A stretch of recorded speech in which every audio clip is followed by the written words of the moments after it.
तर एसटी कर्मचाऱ्यांच्या प्रश्नांबाबत मुख्यमंत्र्यांनी तोडगा काढावा अशी मागणी आदित्य ठाकरे यांनी केली आहे। आंदोलनामध्ये भाजपवाले पुढे असायचे, आता ते कुठे गेले असा सवाल देखील आदित्य ठाकरे यांनी विचारला। मुख्यमंत्री आणि दोन्ही उपमुख्यमंत्री आंदोलनावर लक्ष ठेवून आहेत। नितेश राणे यांनी हे सांगितलंय। येत्या काळामध्ये एसटी कर्मचाऱ्यांना गोड बातमी मिळेल असा दावाही नितेश राणे यांनी केला आहे।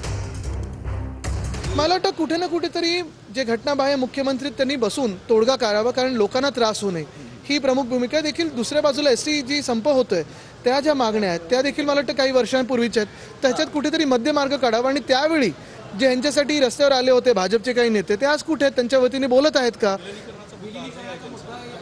एक्झॅक्टली, पण त्यावेळी जे आंदोलन करण्यासाठी भाजपवाले पुढे आग लावत होते, चाव्या मारत होते, ते आज कुठे आहेत? कालपासून त्या आंदोलनावर आम्ही नजर ठेवून आहे। माननीय मुख्यमंत्री आणि आमचे उपमुख्यमंत्री देवेंद्र फडणवीस साहेब आणि दुसरे उपमुख्यमंत्री या सगळ्या घटनेवर बारकाईने लक्ष राहत त्याच्याबद्दल बैठकी आहेत।